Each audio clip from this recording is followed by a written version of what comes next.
What's going on? Hey.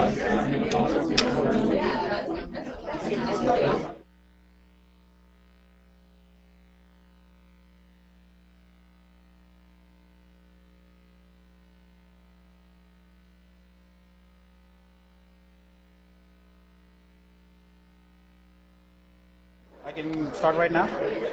Okay. All right. Could we settle down, please? So let me start with putting down a list of things that you want covered in this recitation. And from my side, my agenda was to look at the sample midterm. The midterm that you will be given tomorrow pretty much has the same structure as a sample midterm. Similar kind of problems and so on. What? Well, I try to make it the same. Students always differ in their assessment of the difficulty. From my point of view, everybody should score 100.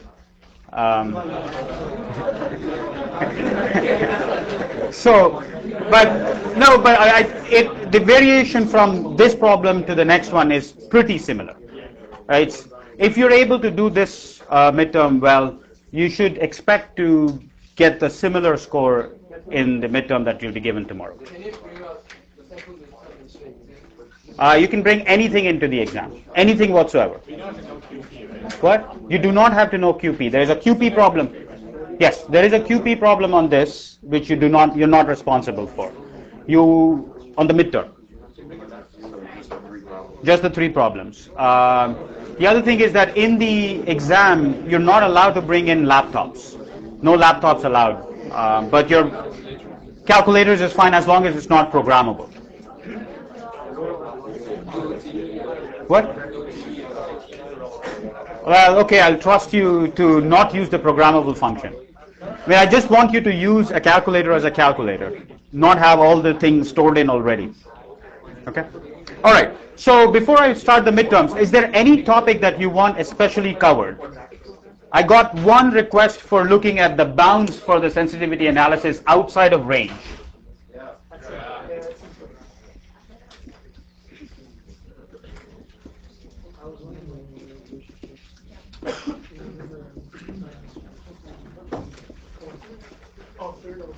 Anything else? Yes. Would it also cover 4B of the homework? 4B of the homework. Now, I don't remember these questions. The security was not attainable and you had to calculate the bounds. Well, the homework is still due tomorrow, so I will not cover anything specific to the homework.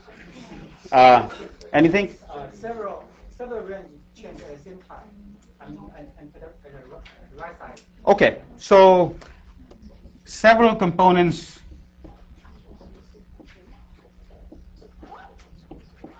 of the vector B changing. Anything else? Yes.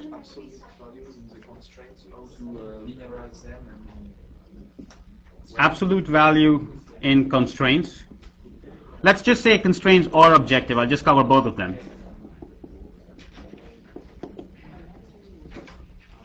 Anything else? Yes. Apart from single period, multi-period things would also be there as in changes in each particular period.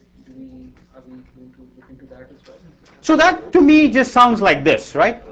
So the question was, what happens when there are changes in multiple periods? So if you formulate the entire problem as one big, large problem, then this covers that. As long as if you change multiple things on the right-hand side, they could be at different time periods. Once you've formulated a linear programming, that it doesn't really matter how it came to be, right? Yes. Adding a new variable.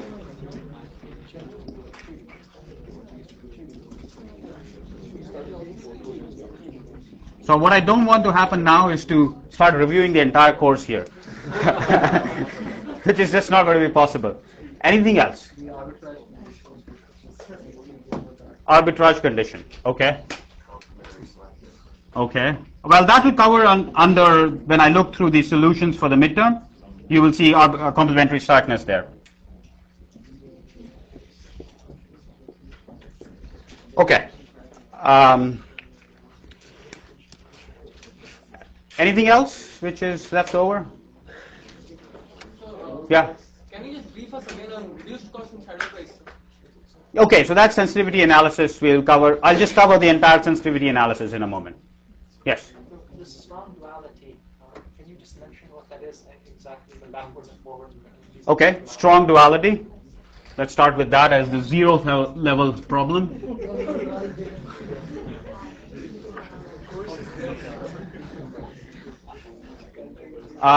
Anything else? Could you also talk about complementary structure? Okay, that when we will do the solution to the midterm, we will cover that.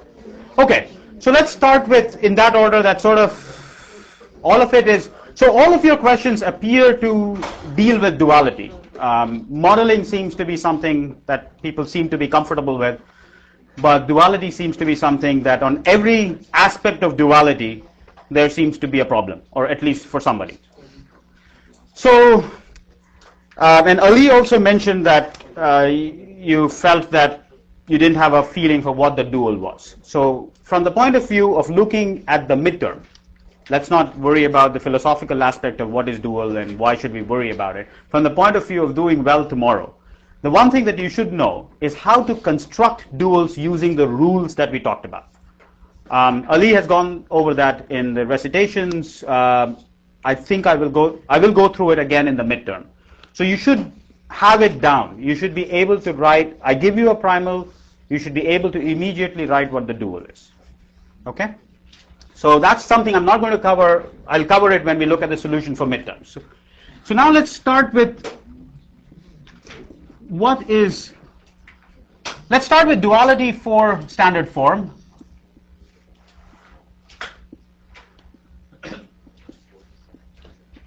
And I'll first talk about what strong dual is.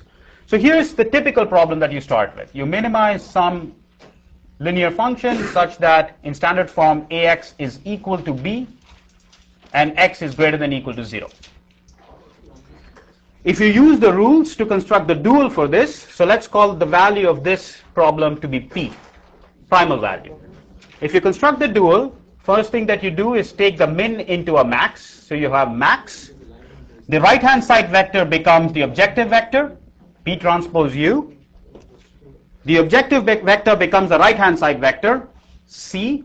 This matrix A transposes, so it becomes A transpose U. I don't know what's going to sit here. I don't know the signs yet. And that sign is going to come from this variable. And U, the sign of U would come from those constraints. So actually, let me write it in that order rather than confuse you here. So for every constraint here, you'll put a multiplier. For every variable there, you'll have this constraint, A transpose U. I don't know what's going to happen here. The right-hand side vector C. An equal to constraint is what kind of a constraint? Odd constraint. So its corresponding variable must be odd. And what kind of a variable is that? Free.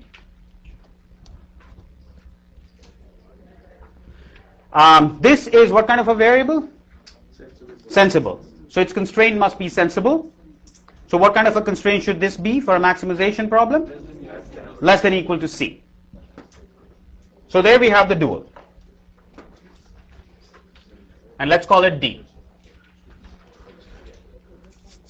So the first statement about duality, or the first relationship of the duality, is the following. Always think of the dual giving a bound, the harder bound on the primal. If I'm trying to minimize something, then I can easily get an upper bound on this problem. Just take a feasible point. The harder bound to get here is to get a lower bound. How low can this value be? That's the harder part. So weak duality, this is not strong duality yet. Weak duality simply says that the dual is less than equal to the primal.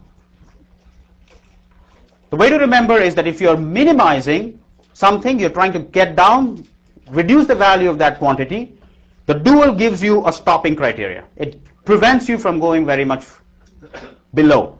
Similarly, if this is the kind of problem that you start with, you're starting with a maximization problem, so you want to increase something, the dual, which is going to be this guy, is going to prevent you from going very far up. So that's how you end up getting this weak duality. The dual is less than equal to the primal when primal is minimization and dual is maximization. So how does it achieve this objective of stopping it from going very far? And how does it decide that this is... For tomorrow's midterm, this is irrelevant.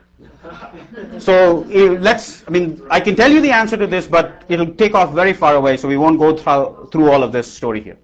You can convert, for example, if you have x greater than some constant c, you can change it, and then you can say that the corresponding number of constraints should balance, in the sense that you have x greater than equal to 5. Would that also... So anytime I have anything other than 0 on the right-hand side, I'm going to treat it as a constraint up there.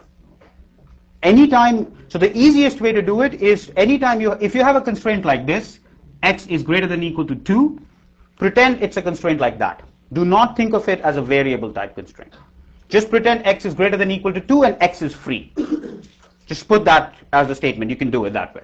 So from the point of view of constructing duals, the only thing I want on this side is 0 or free. Either you have x is greater than equal to 0, x is less than equal to 0, or x is free. Any constraint other than that, I'll move it up. I'll move it into a main constraint. All right?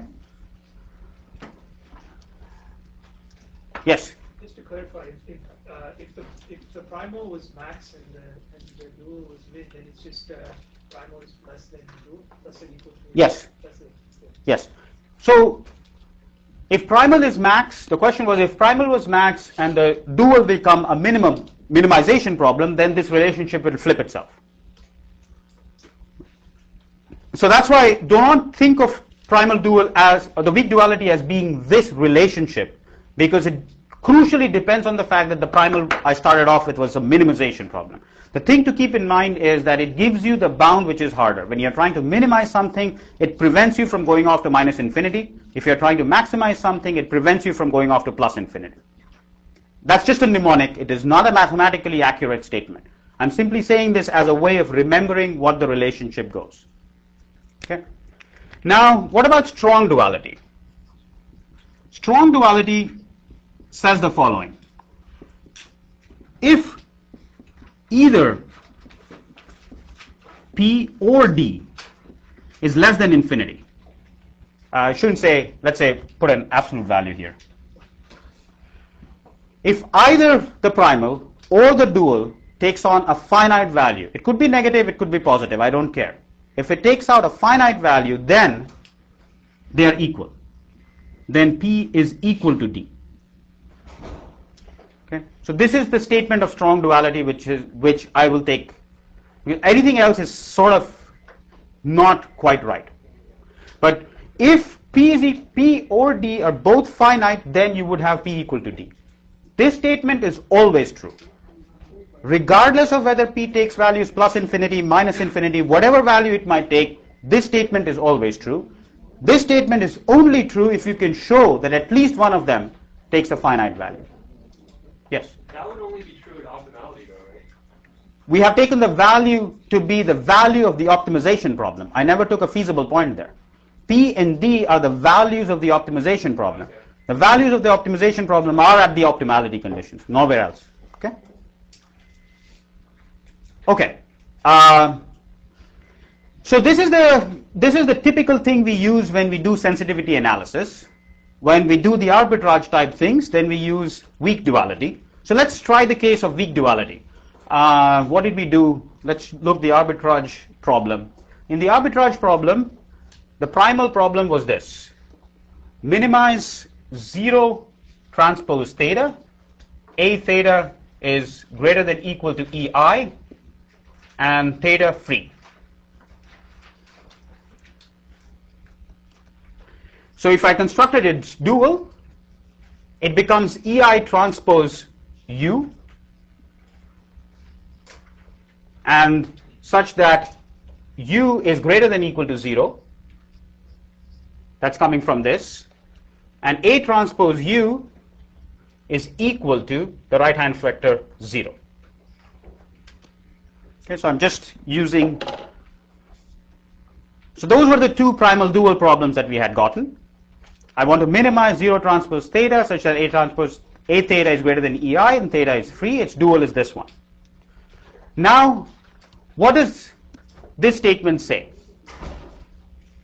This statement, so now we know that there is no arbitrage. So I'm just going to use these ideas. So let's put it out here. No arbitrage implies that P is equal to infinity. Okay? Why? Because the primal problem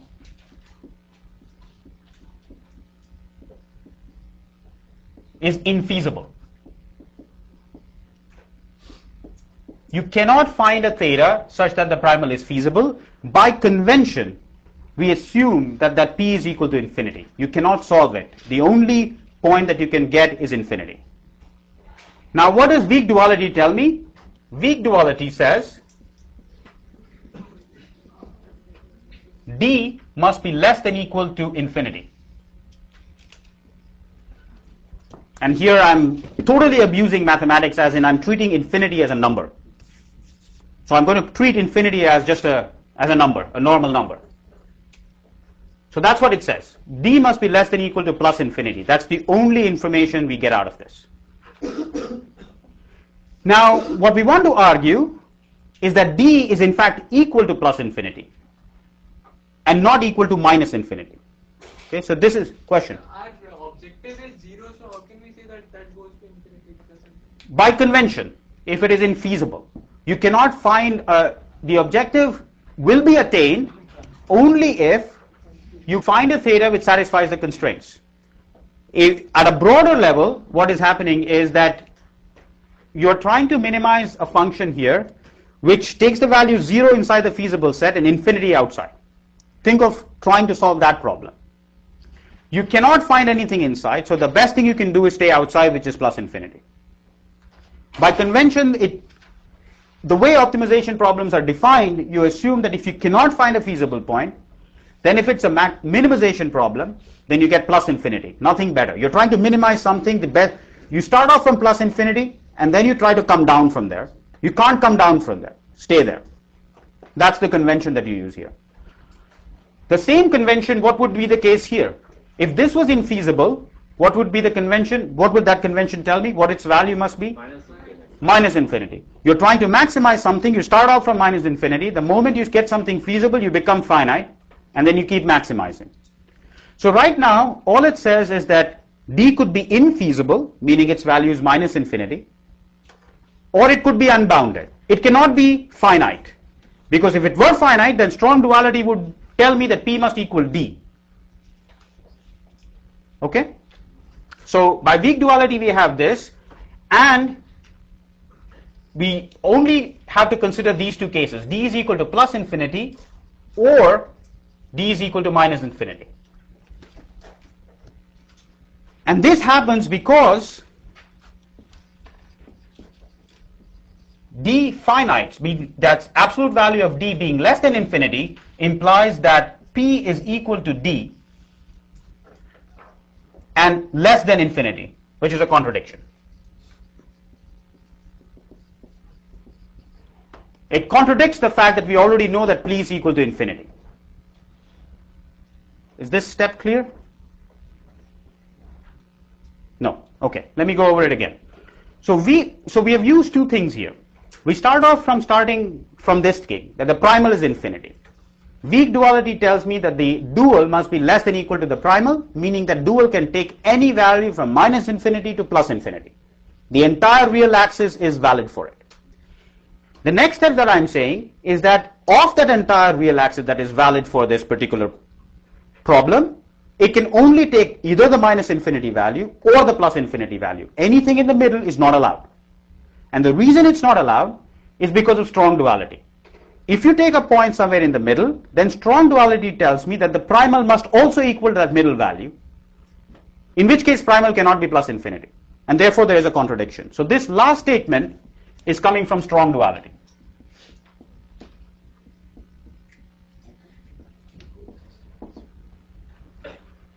So we are left with trying to check whether D is equal to plus infinity or D is equal to minus infinity. Now, if D is equal to minus infinity, it means that the dual problem must be infeasible. Because if it were feasible, then D equal to minus infinity is not possible. But if you put U equal to 0 into the dual, you get a feasible point. So this is out. And this is the only thing that remains. So that means that the dual is unbounded.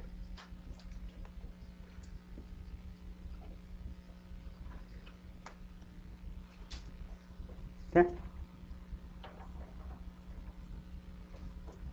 If the dual is unbounded, I can find some U for which EI transpose U is strictly positive. And from there, the whole story of the state price vector comes up. Any questions on understanding the...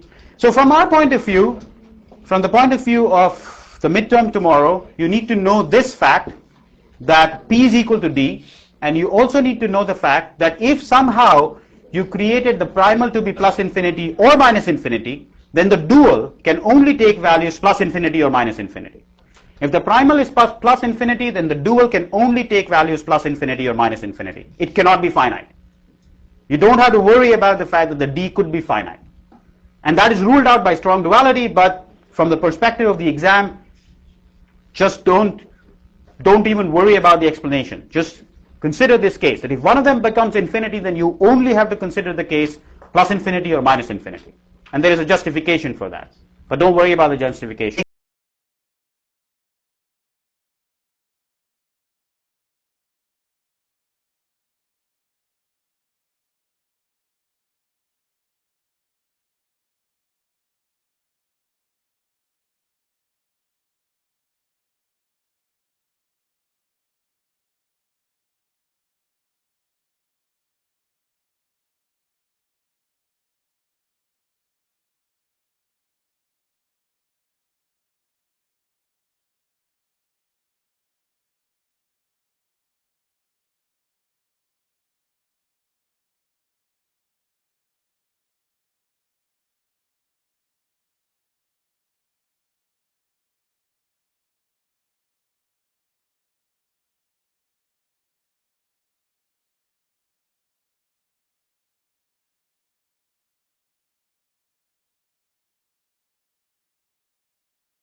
the definition that reduced cost is this idea, then it cannot be negative.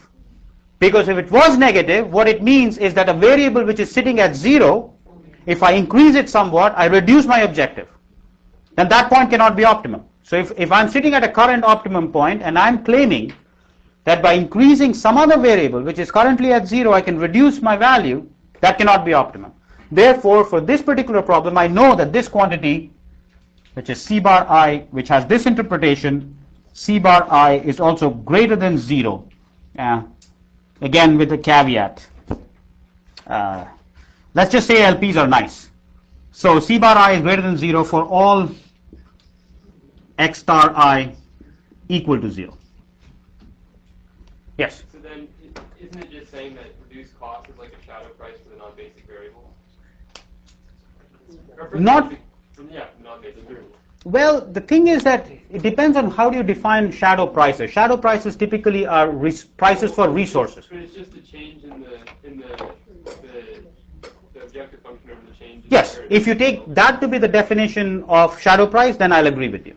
But in the literature, typically, shadow prices are defined with respect to some vector like B, which is a data to the problem, or C, which is the data to the problem, not the variable to the problem. Okay. So it's just a matter of nomenclature. Okay. So going forward with what was just suggested, C bar I tells you what is the change in the objective function if you insist on using some amount of X star I which is currently 0.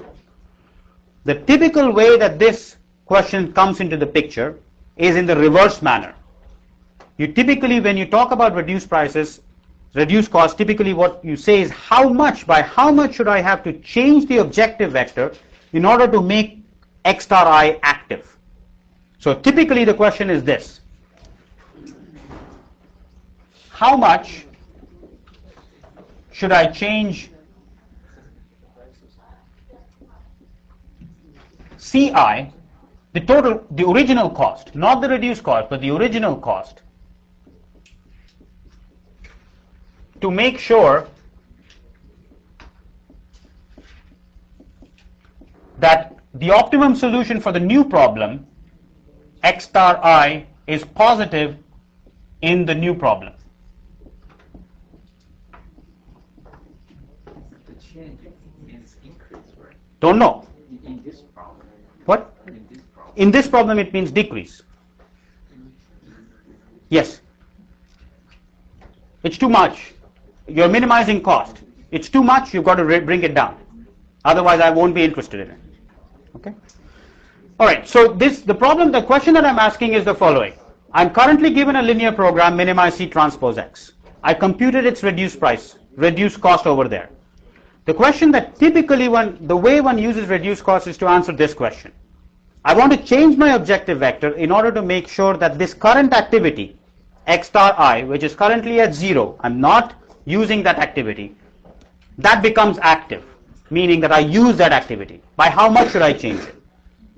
And the way it works is the following. At least, or let's say, the new CI must be less than equal to the current CI minus C bar I. It's a minimization problem. C bar I being positive means you are expending too much cost on trying to use this activity. In order to try to make this activity interesting for you, you have to reduce the cost of this activity. By how much do I reduce the cost? At least C bar I.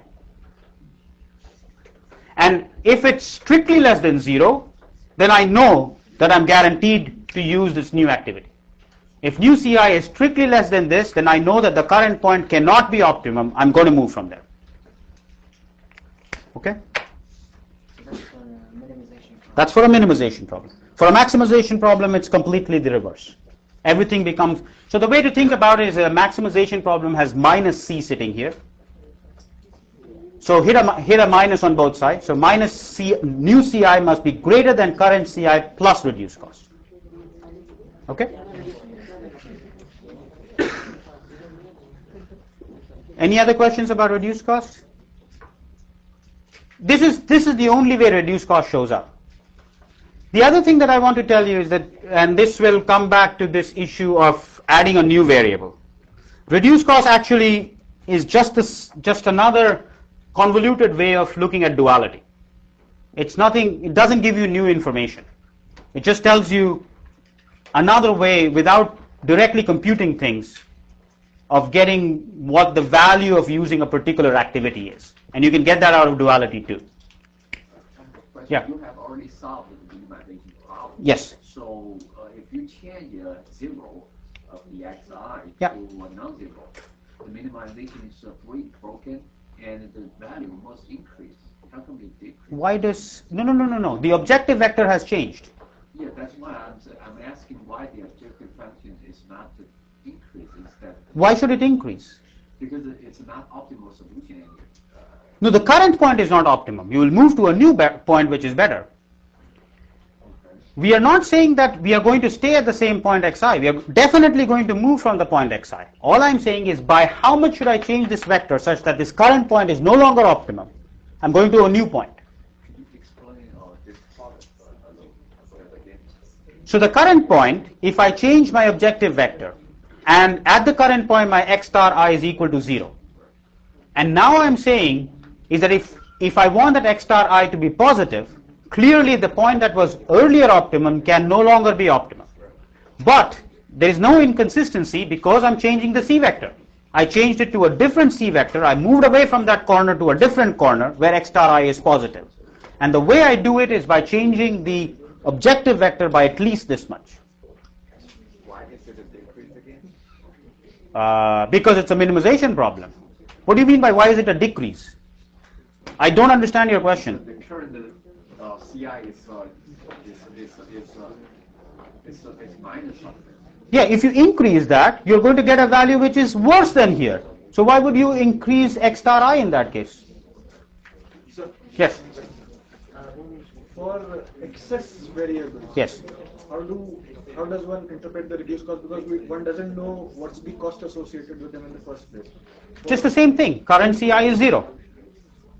So for instance, if we have to build inventory Yes. and currently it's not in the basis, for it to enter the basis there is a reduced cost. Yes. How do we physically interpret that? Somebody gives you money to hold your inventory for you. That's basic. That's just dollars. That's just dollars, straight out dollars. Yes. Adding a new variable, can Yes. you just check the reduced cost of all the other variable and then see if the new cost is below that?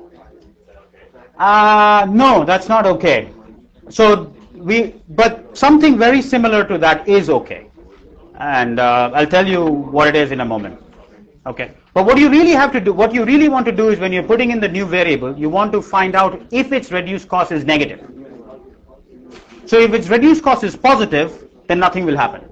But if its reduced cost is negative, then you know that the current point will not be optimum and you will use this new variable. So we need a way of computing the reduced cost. Okay. All right. Any questions about reduced cost? Yes. If we get the variable value as 0, Yes. and the reduced cost is 0, so that means that we should reformulate the problem by removing that particular. From the point of view of the examination, ignore that statement because it's not going to happen on the exam.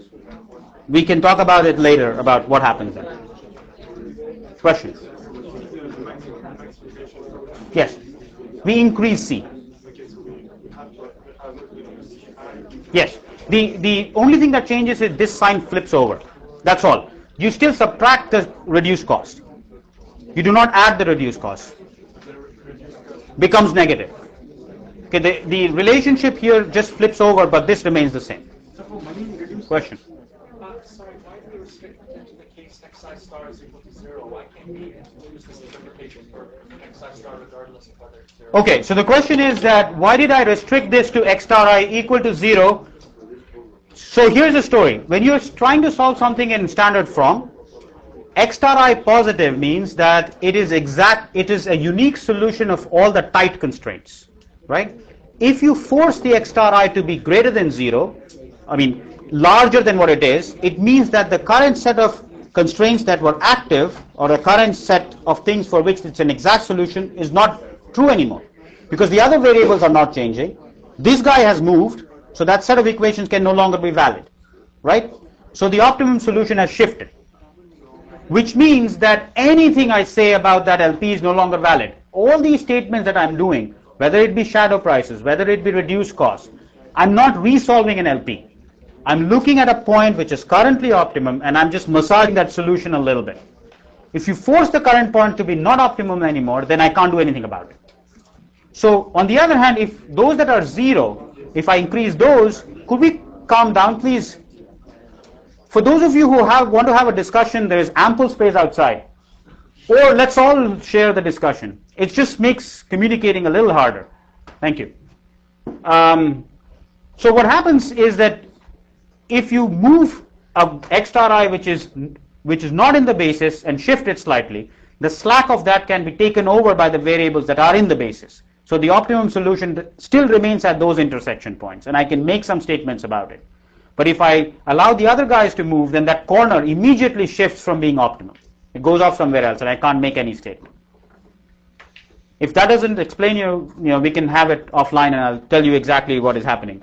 But keep this in mind that from the point of view of using reduced costs, if it is in the basis, means that you are using that activity, its reduced cost has no meaning. You cannot make any statements out of it. All right. So next problem is that of adding a new variable. So we are sitting here into this LP, and we want to add a new variable.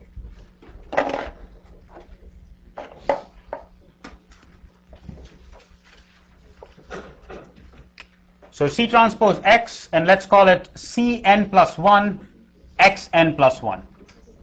And here there is a new column An plus 1 Xn plus 1 is equal to B, and the whole vector x is greater than or equal to 0 and xn plus 1 is greater than or equal to 0. So, and now what I'm currently sitting at is an optimum solution x star without xn plus 1. So I have solved an LP without the next variable xn plus 1, and I have computed the optimum solution. So I'll create a new feasible solution for this. So let's say this vector x tilde, which is equal to x star followed by 0, is feasible for new LP.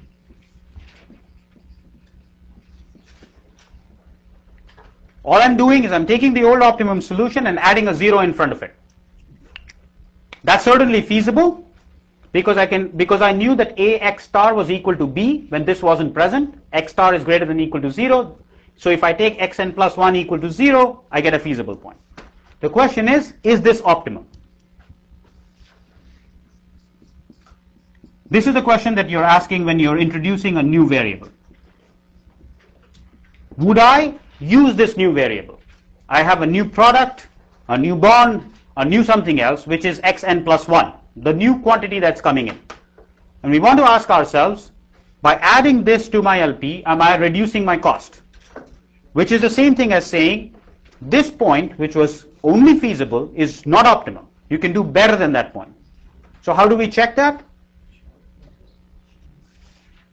How do we check whether a particular point, a feasible point that I have created for you, whether it's optimum? Yes?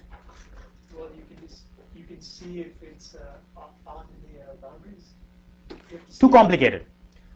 I think about this as having 5 variables. Shadow price. Shadow prices. So if it's positive effect is The objective coefficient minus the shadow price would be something like. But this guy doesn't have a shadow price, the last one. That's the problem. The n plus 1th variable, you haven't done anything with it, right? So here's what you've done so far. Let me restate my question. Let's look at what information do I have available. I have solved this LP without the n plus 1th variable present. I have computed the reduced cost of only the variables that were already present in the LP, and I have computed the shadow prices. Yes? I think you misunderstood me. Yeah. Basically, what I meant to say is assume now that you create this product, Yeah? you decrease the right-hand side constraints, Yeah? and according to that, you see whether you benefit from it or whether you don't benefit. Right. So that's the way I've done it in class, which is you reduce the right-hand side. There's another way which emphasizes something else that we just did. Yes? You could use the dual variables. You can multiply the new constraint, like the column of the new constraint, Yes. by the old dual. Yes? And then if it's a minimization problem, Yes. you want the C part of that vector Yeah. has to be less than the pi times A of j part. Why? Because the pi times A of j part, or Yeah. dual times the A of j part, Yeah. if it's greater than it, there's going to be slackness, and so that means that the slack variable would be greater than 0, so you wouldn't use the new x variable. What is the slack variable here? Well, The dual will become infeasible if that's not greater than C. Okay, all of you are right, but I like the last interpretation, the best one, which is you're all saying the same thing. So here's what we'll do. This is something that we just did today, so I'm going to do the same problem in a different way. The answer will be the same, it just gives you a different perspective. What I'm going to do is I'm going to take this guy and create its dual. What is its dual? Everything that existed before will remain. Since I haven't changed the dimension of the right hand side, the u variables will still remain the same dimension, they will still remain free. Now all that I have done is I put a variable type constraint here, so corresponding to that I'll get a new constraint on the other side. So I'm going to get a new constraint which says that an plus 1 transpose u must be less than equal to cn plus 1. Okay, this is the new dual for the new primal problem that I have. So I have the x star solution and I have a u star solution. Okay, u star is the old dual optimum.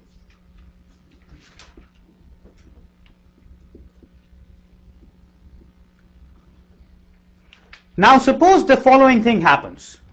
I take this old dual and apply it to the new constraint. So I check whether an plus 1 transpose u star is less than equal to cn plus 1. What am I doing? Check whether old dual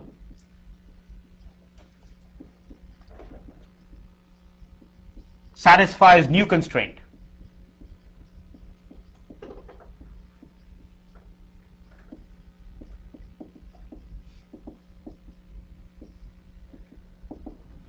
So I have a new constraint in my dual. I'm just taking my old dual and checking whether it is satisfying the new constraint. If it does satisfy, if the answer is yes, what does it mean? U star is still optimum.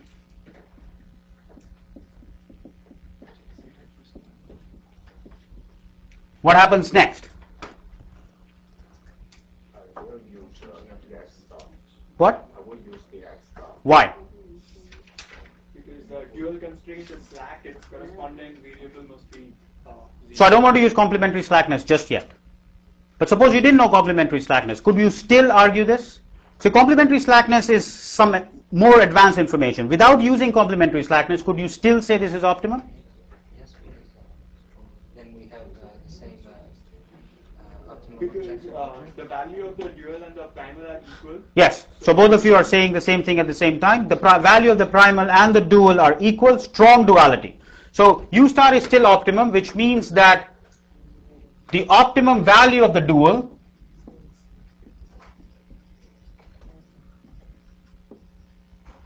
is equal to P transpose times U star. Okay? And I know that this is equal to C transpose times X star. This is because of strong duality.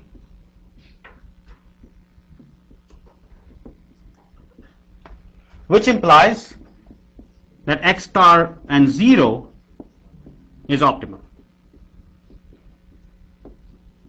The same, and you can argue the same thing using complementary slackness. This just uses a little bit less information about duality than complementary slackness. If you just wanted to argue this should be working. Yes? Then couldn't you always say for any type of problem then? Yes?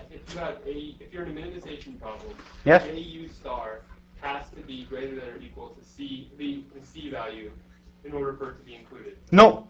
No. No, you cannot say that. You have to tell me what kind of a constraint was here, and what kind of restrictions on the variable x's were there. You cannot say that for any general minimization problem. You can say it for a standard form problem. For this has been this, the whole story comes out of what does this dual constraint look like. If the dual constraint doesn't look like this, then you cannot make this statement. For example, suppose xn plus 1 was a new product that you could either buy or sell. Suppose this was the case. Suppose this was not something that you just had to buy. Suppose this was free. Then what can we say? Under what condition will I not use this variable?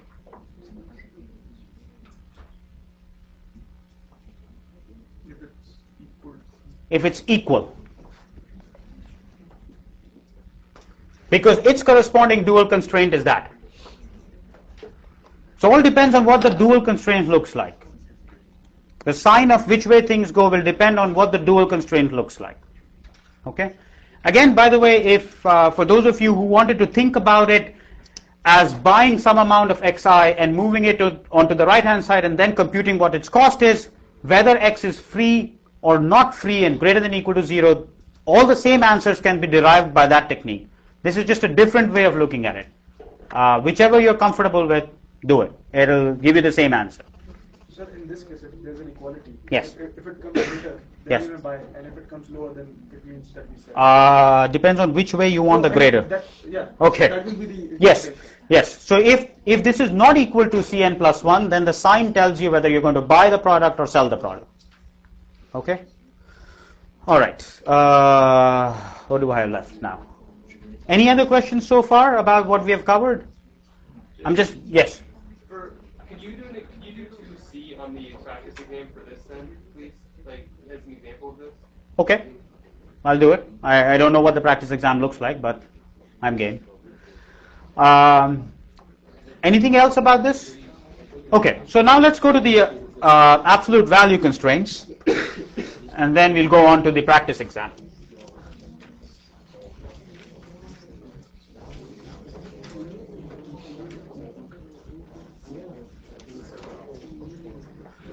Okay.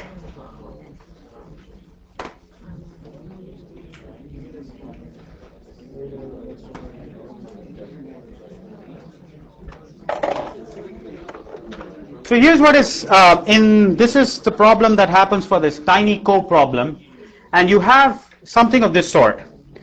It has to be done. So the problem is, how do you deal with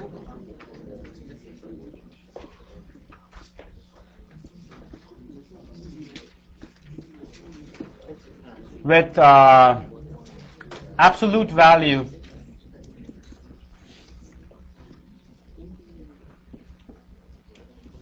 constraints or absolute value constraints. So what we want to look at is something like this. You've got some vector A transpose X plus some beta times some other vector C transpose X minus D, absolute value, to be equal to B. So this is a scalar.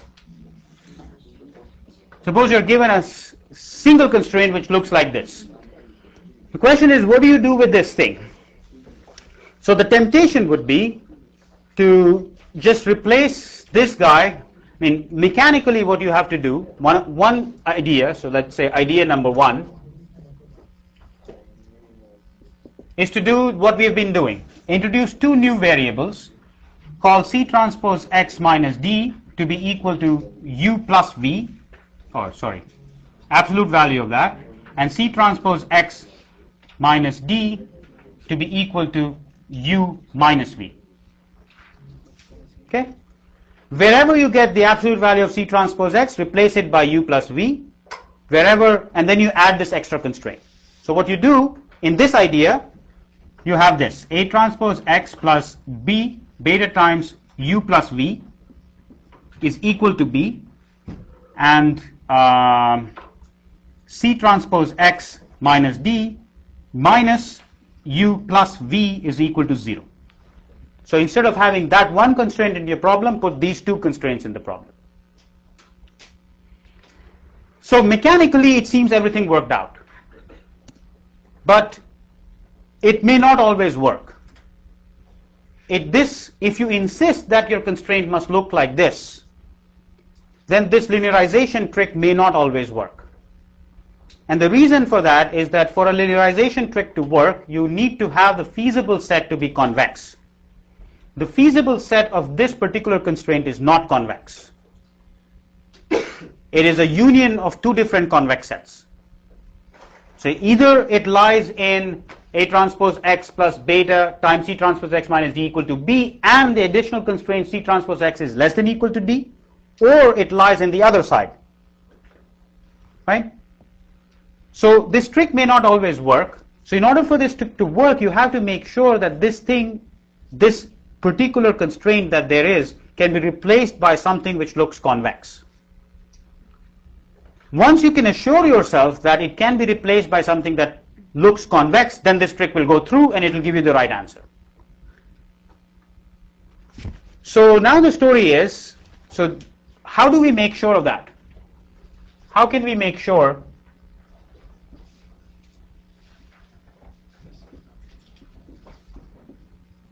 that,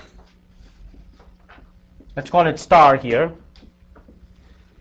that star can be replaced by a convex constraint?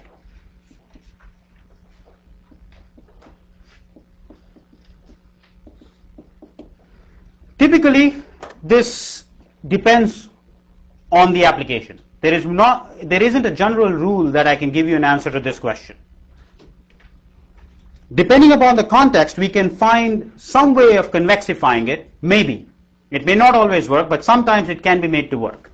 So in the problem that you have this tiny cache problem, and there what happens is that the B is the cache, or B is the demand for cache.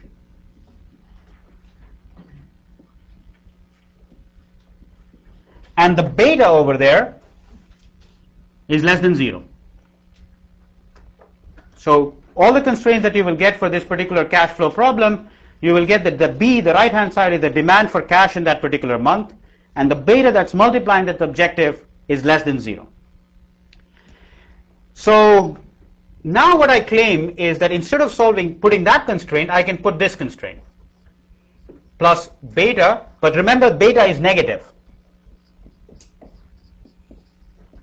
is greater than equal to B. Why? The reason I can put this constraint is the following. Suppose in the optimum solution, this is strictly greater than B. Right? You found an optimum solution, and in the optimum solution you wanted that this be equal to B, but really what you ended up getting was something is strictly greater than B. Can that solution be optimum from the point of view? Let's forget about linear programming for the moment. You are selling something, and you're creating cash in a particular month which is more than what you want. You cannot reinvest that cash, it's just dumped out. Can that be optimum? No. At the optimum point, it must be that this is equal. It cannot be that there is a slack in this problem. Therefore, if every time I see a constraint like this, if I replace it by a constraint like that, I'm not changing the optimum solution. Whatever was the optimum solution there will remain the optimum solution here. How do we know mathematically? Mathematically, what you have to do is put up a slack variable here, look at what its reduced costs are going to be, and show that the reduced cost of that slack variable is always going to be what? 0? No. It depends on what you're minimizing here, so it's going to be positive. So you would never have the slack variable positive, which means that this will always be tight. That's the mathematical way of doing it. In practice, when you're faced with problems like this where you have to make it greater than or less than, you never want to go through the exercise of putting extra variables and trying to find its reduced cost. You just want to argue on the basis of what the optimum solution is giving you. A completely different point of view is to formulate the problem directly like this. If you think about what the TinyCo, the company, wants, the only thing it wants is that it create enough cash to meet its requirements. If it has cash left over, that's fine. It's feasible. It may not be optimum, but this is what is feasible. This is something extra. You're unnecessarily forcing that company to produce only that much cash that is required on that month. This is perfectly, the company would perfectly be happy with this solution. It's a feasible solution. It's a larger set. Therefore, the minimum over this set is actually going to be better than the minimum over that set. By making it greater than or equal to, you're allowing this company to do more stuff. You're minimizing the cost. If you allow it to do more things, it's going to reduce the cost. So just by allowing it to be inequality here, you don't even have to worry about anything. You don't even have to worry about whether this equality, the optimum here is equal to the optimum there or not. Let's just solve this problem. Whatever optimum I get, that's the best possible thing that can happen. It's besides the point that the optimum here actually will equal the optimum there. Otherwise, it's a waste of money. And that's never going to happen in the optimum solution. But from a formulation point of view, this just works. I don't even bother about that one. Yeah. In the technical question, isn't it true that we want to maximize the cash position? So does that mean we can reinvest, like the extra cash that we get per month? Right. So what I'm saying is that if you formulate the problem like this, I'm not saying that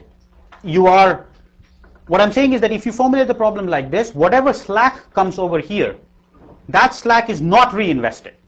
You're allowed to reinvest, and all of those has gone in here. All the extra variable, all the x variables take care of the reinvestment. But let's say, after you have taken care of the reinvestment, you put in this constraint, right?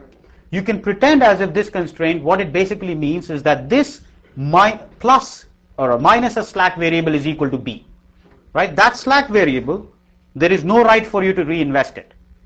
It's just I'm just hypothetically looking at it. So if that extra slack variable is extra money that you could not reinvest, and you are trying to maximize your cash position, what are you going to do? That slack, we will drive it to 0. You will drive that slack position to 0, and that means that this will become equal. I'm not saying that you're not allowed to reinvest, I'm just saying that that slack is not allowed to reinvest. And using that as an argument to show that in fact in the optimum solution it will be equal to b, not greater than b.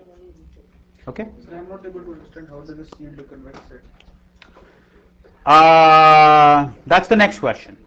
Okay, so why is this a convex set?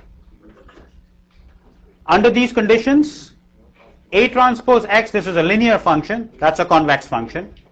C transpose x minus d is a convex function. Beta is negative. Therefore, A transpose x plus beta times C transpose x is actually a concave function.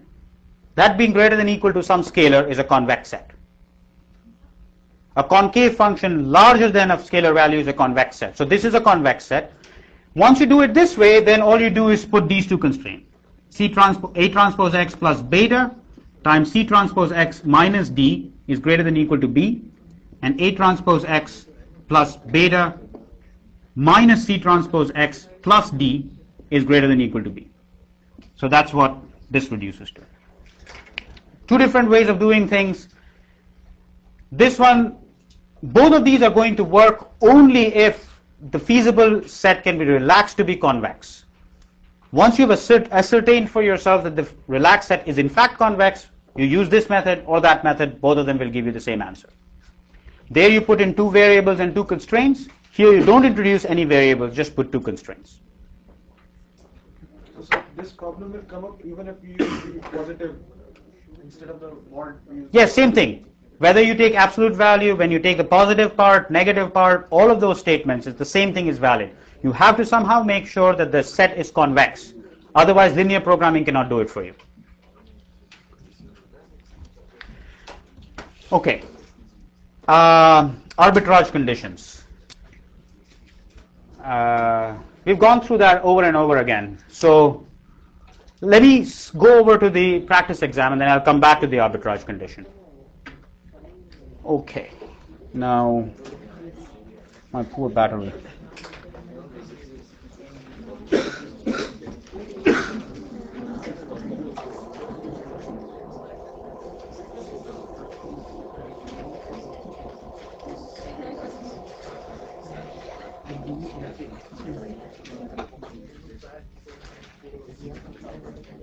Oops.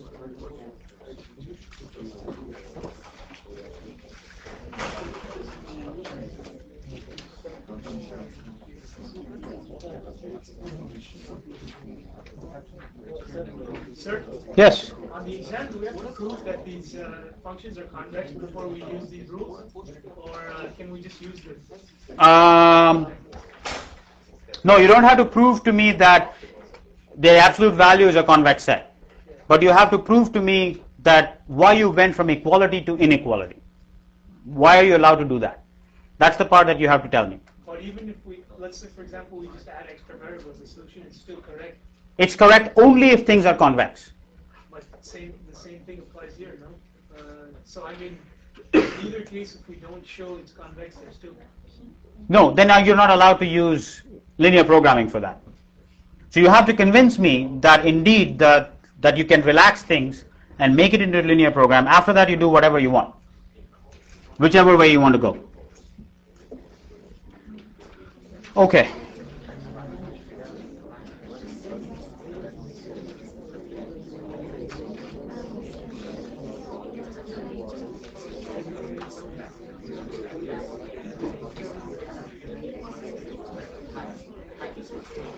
All right. Have you guys seen the sample midterm by now? Okay. So could we settle down, please? If you have a question, ask me. Otherwise, the discussions can be done later. Okay, so the first problem. Is there anybody who didn't understand the first problem? There any need to spend time on the first problem? Any part? Yes? I had a bit of trouble with the last section, I think, on the first problem. I just I'm not sure if this was the number, but no, the last, it's part F, I think.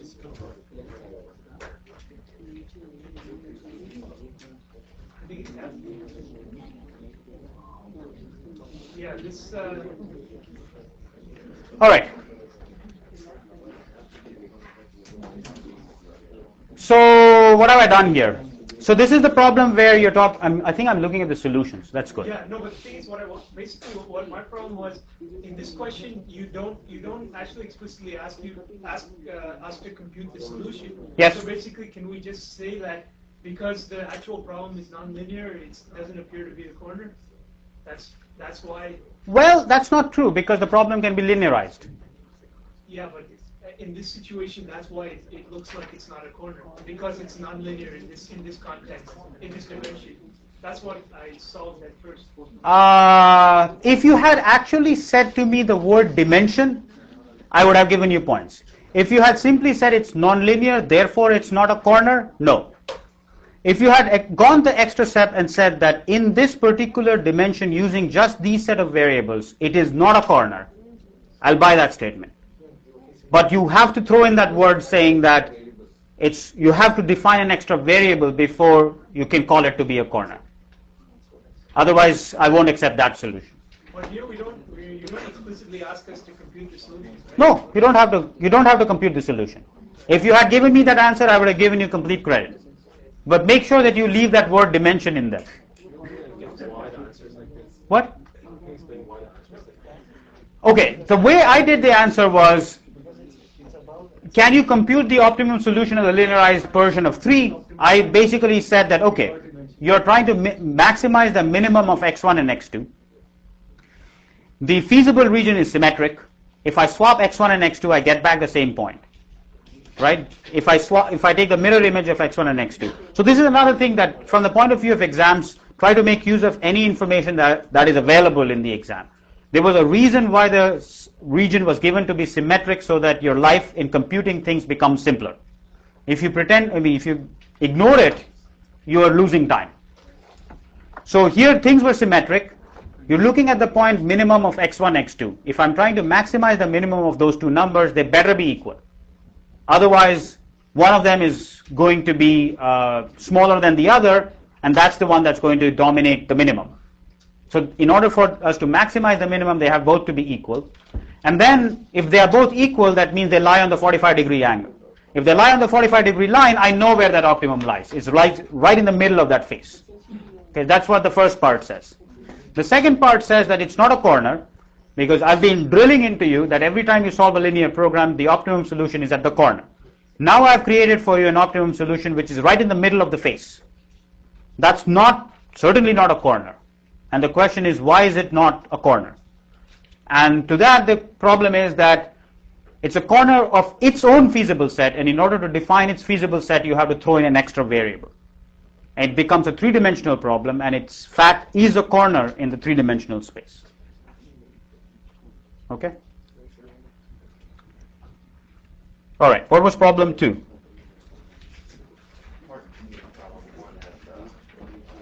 Question about? Okay.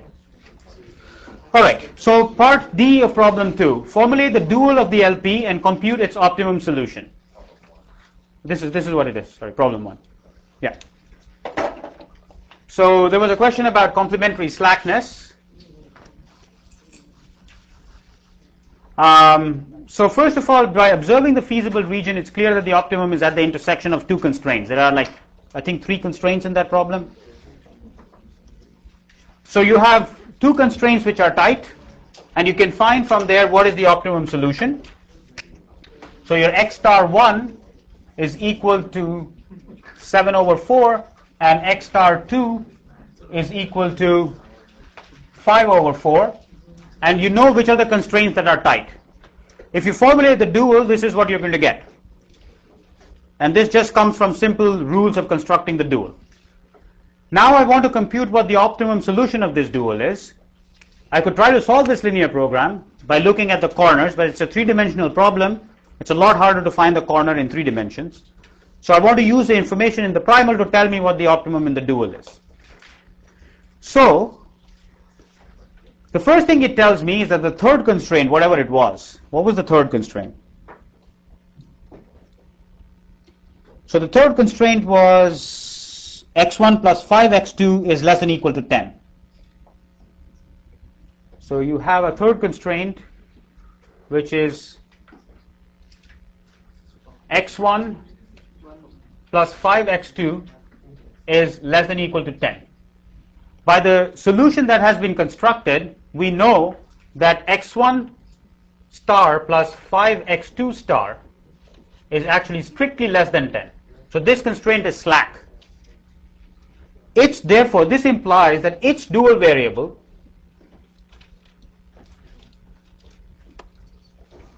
must be equal to 0.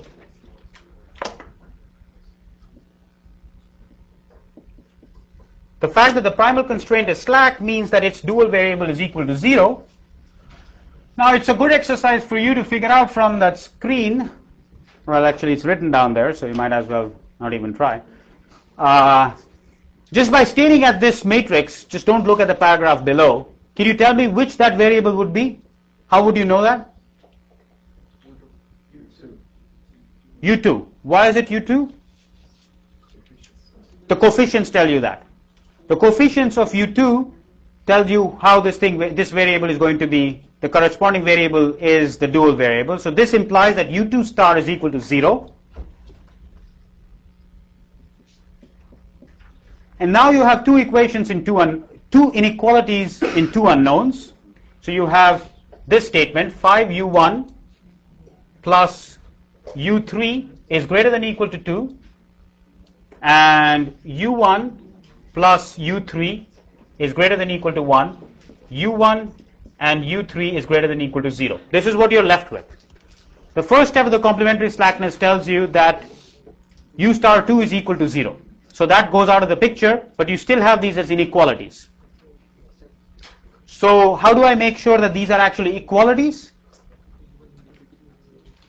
In order for me to compute the u1 and u3, I need to be able to solve equations. Yes?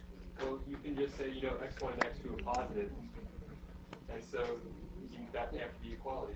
Right. So I know that corresponding to these dual constraints, the primal variables are x1 and x2. These dual constraints correspond to these 2 primal variables. They are both strictly positive, which means that these dual constraints cannot have any slack. If the dual constraints had slack, then its corresponding variable must be 0. But the fact that both of my primal variables are strictly positive means that the dual variables must not have slack. So these two are equal. You solve them and you end up getting those two values. U1 star equal to 1/4 and U3 star equal to 1/3/4. So complementary slackness, the only thing you have to remember really is that if you look at the primal variable and look at its corresponding constraint, or look at the dual variable and its corresponding constraint in the primal, they both cannot be slack at the same time. Either the primal variable is positive, in that case the dual constraint must be tight. If the dual variable is positive, then the primal constraint must be tight. Okay? Any other questions on this topic? All right. What's the next story here? On problem number 2, did anybody have trouble? Just part C, I think. Part C. What is part C?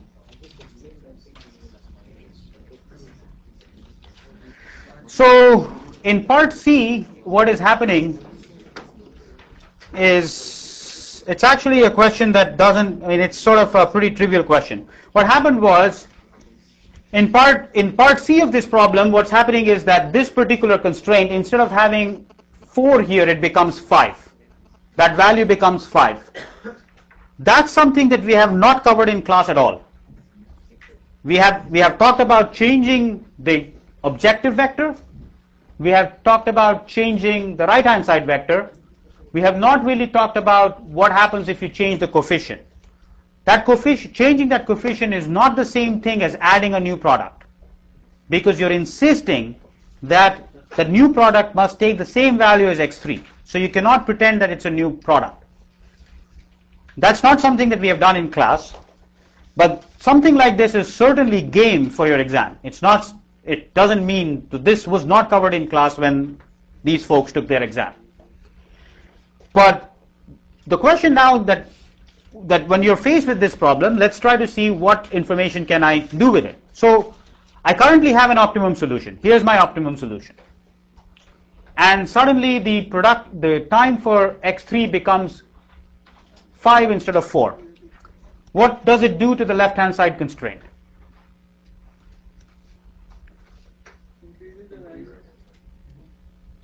It increases the right-hand side. But does it go over the left-hand side? No. It doesn't matter. Earlier you were not using this constraint. It is as if the number of hours, one way of pretending to do the same thing is to say increasing this by 1 unit is the same thing as reducing the number of hours by 700. If you reduce the number of hours by 700 and your slack is still 0, you don't care. You'll produce it to the same level. Yes?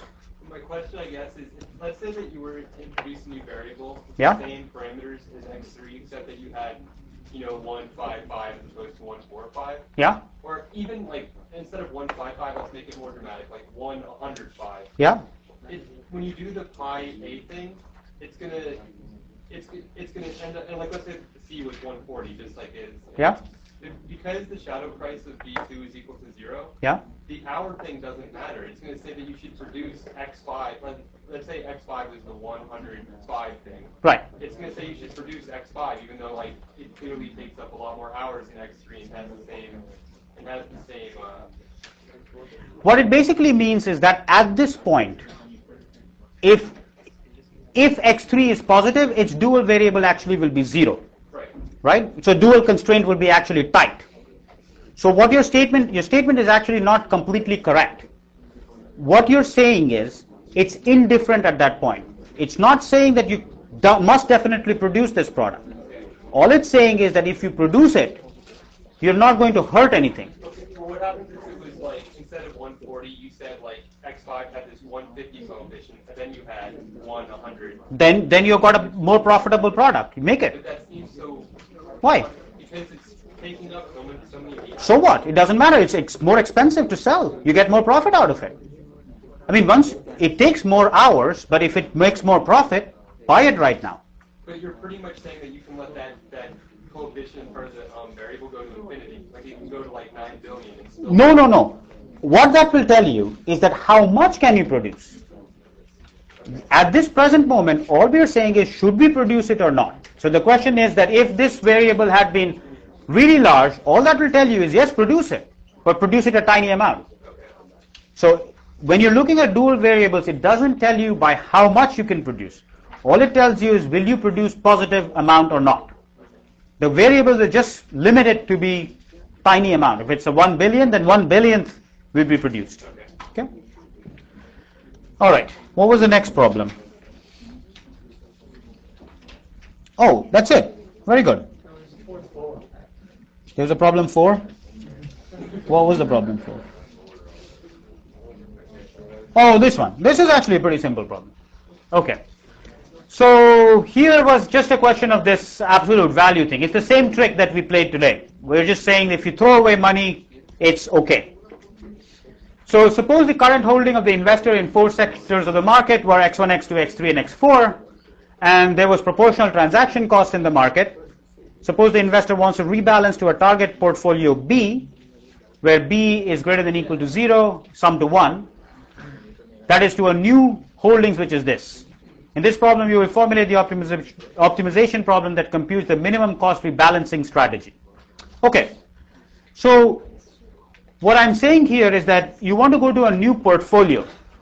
This is the current portfolio of the investor. You have just $1 sitting in that new portfolio. Even if you had $1 million sitting in that portfolio, the strategy is not going to change because the costs are proportional. You'll just proportionately increase the trades. So you pretend as if $1 is sitting in this portfolio X, and now you want to move to a new portfolio B. A portfolio B sums to 1.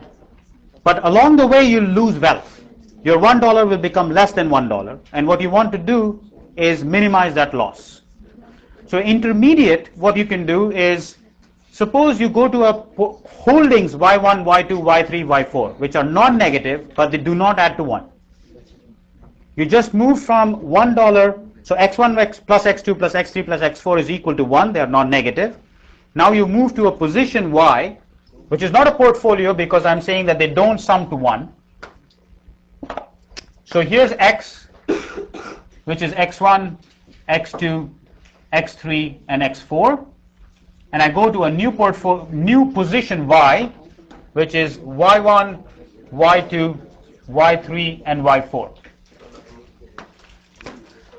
And I want to make sure that I minimize the loss in wealth. And what is the loss in wealth?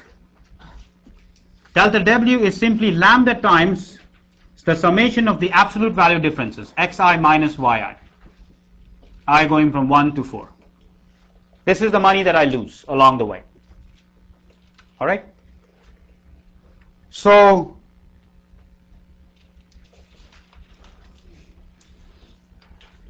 now what I want to make sure is that yi, this vector y, represents a portfolio B,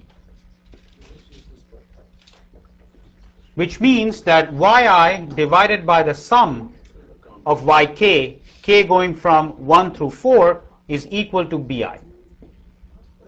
And all this is saying is I'm just multiplying these constraints out because b is given. This is given. Because b is given and only the yi's are the variables, that is simply saying I can multiply out and get this as the constraint. One thing that's missing in that solution should have been that y is greater than or equal to 0. Because my portfolio y has to be non-negative. So once I do that, then my problem just becomes minimize lambda times the summation of the absolute value of xi minus yi such that yi 1 minus bi plus or minus summation of j not equal to I bj bi times yj bi times yj is equal to 0 and y has to be non-negative. It doesn't have to equal 1. And then you're left with this absolute value in the objective. Introduce 4 new variables and you end up getting that LP, wherever it is. Lambda times sum zi is greater than xi minus yi, zi is greater than yi minus xi, plus that extra constraint. Okay? Can you explain once again how you get the constraint? This one?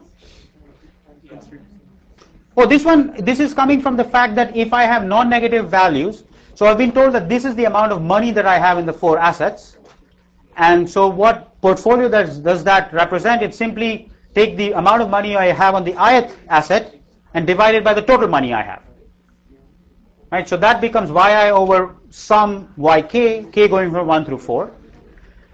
And I've been told that do whatever y you want, but make sure that this ratio is equal to bi. But bi is a constant, so I can just multiply it out, and I end up getting this constraint. Okay? The next part is also basically the same story. I want to make the ratio to be greater than 0.9 times bi and to be less than 1.1 times bi. So I get 2 different constraints, same LP. Instead of this equality constraint, I have 2 inequality constraints. Okay. Any more questions on this?